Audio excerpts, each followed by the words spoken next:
Assalamualaikum warahmatullahi wabarakatuh.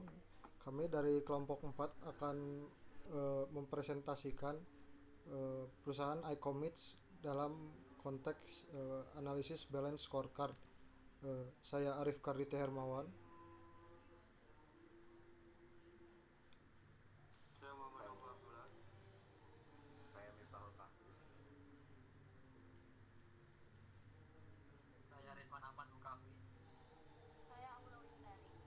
Untuk slide pertama dan kedua akan disampaikan oleh saya. Oke.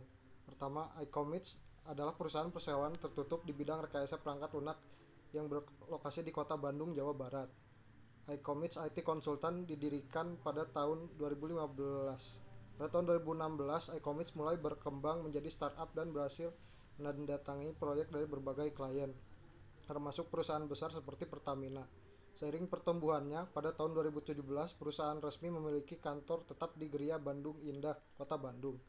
iCommerce menyediakan berbagai layanan seperti pengembangan website, aplikasi mobile, software application, sistem informasi, digital marketing, hosting, layanan hosting, serta pelatihan teknologi dengan segmentasi bisnis, pendidikan, dan pemerintahan. Lalu selanjutnya ada analisis BSC, perspektif keuangan, memiliki fokus bagaimana kita memberikan nilai bagi pemilik perusahaan.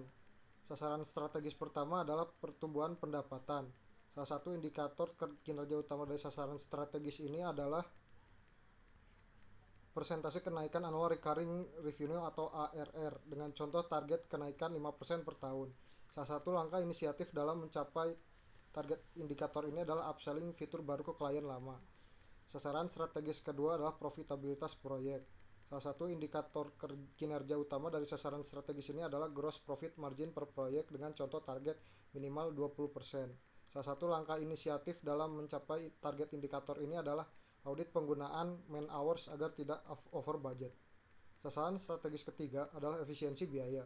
Salah satu indikator kinerja utama dari sasaran strategis ini adalah komparasi biaya operasional dengan pendapatan. Contoh target minimal kurang dari 30% antara pendapatan dan biaya operasional. Salah satu langkah inisiatif dalam mencapai target indikator ini adalah audit penggunaan man hours agar tidak over budget. Oke. Selanjutnya akan disampaikan oleh Miftahul Kahfi. Silakan. Baik, selanjutnya adalah perspektif pelanggan. Fokusnya adalah bagaimana pelanggan melihat kita dan apakah mereka puas dengan produk atau jasa kita. Yang pertama, sasaran strategis pertama adalah kepuasan pelanggan. Salah satu indikator kinerja utama dari sasaran strategis ini adalah Net Promoter Score dengan contoh target score lebih dari 40%, lebih dari 40.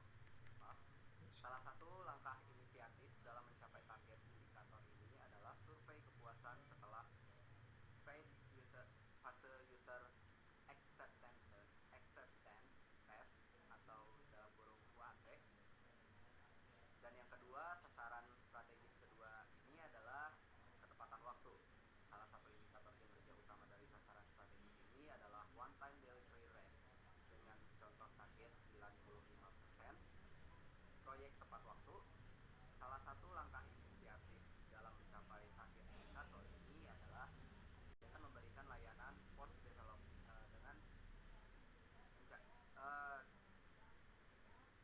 salah satu langkah inisiatif dalam mencapai target indikator ini adalah implementasi metodologi agile atau Scrum yang lebih ketat.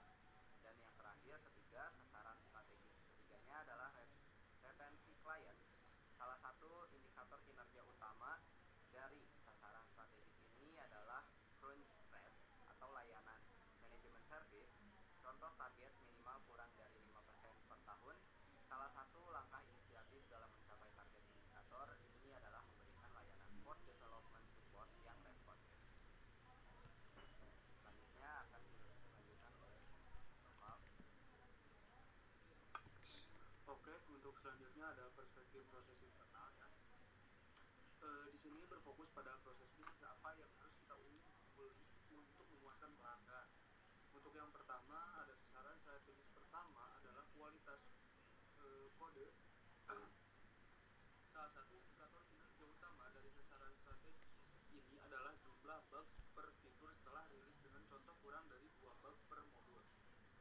Salah satu langkah inisiatif dalam mencapai tugas indikator ini adalah penerapan automated testing dan code review. Nah, untuk yang sasaran strategis yang kedua adalah kecepatan pengembangan. Salah satu indikator kinerja utama dari sasaran strategis ini adalah sprint velocity dengan contoh target konsisten atau meningkat.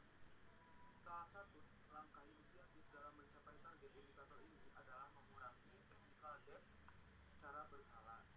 Nah, untuk yang terakhir, sasaran strategis yang ketiga adalah keamanan produk.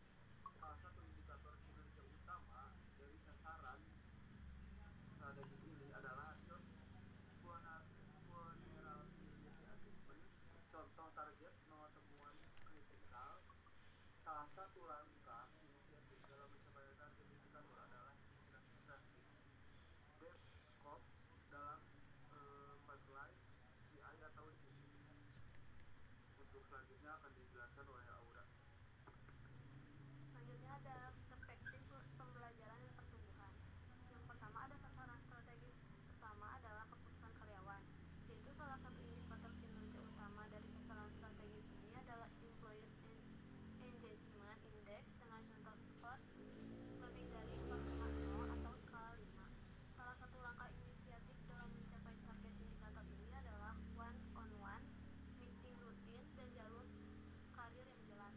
Yang kedua ada sasaran strategis inovasi teknologi, yaitu salah satu indikator kinerja utama dari sasaran strategis ini adalah jumlah F dan D untuk teknologi baru, misal AI atau ML dengan contoh target 1 prototipe per kuartal dalam 1 tahun. Alokasi waktu internal innovation lab setiap hari Jumat.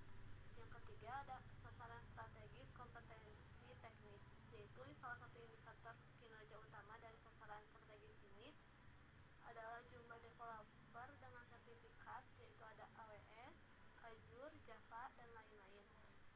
Contoh target yaitu lebih dari 30. Oh, terus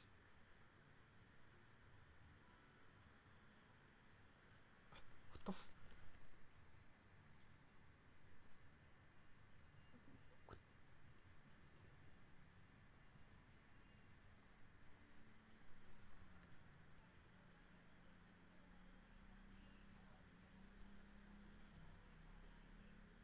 persen dari total staff. Satu langkah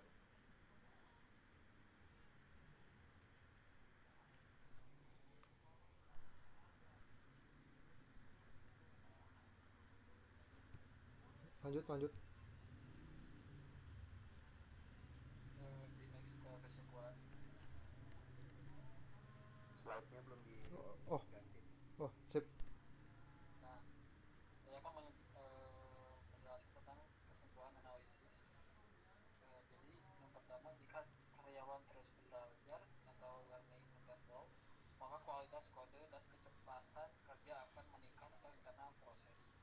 Yang kedua, proses internal yang efisien akan menghasilkan produk berkualitas dan pengiriman tepat waktu yang membuat pelanggan puas. Customer pelanggan yang puas akan terus menggunakan jasa kita dan memberikan referensi yang akhirnya meningkatkan pendapatan, profitabilitas, atau finansial. Yang terakhir, catatan penting untuk software house, tantangan terbesar biasanya ada di perspektif internal proses atau mengelola suku kredit dari klien dan learning dan grow, atau mencegah agar developer tidak burn out dan resign di tengah proyek. Mungkin sekian dari kita. Maaf apabila ada kesalahan. Wassalamualaikum warahmatullahi wabarakatuh. Waalaikumsalam warahmatullahi wabarakatuh.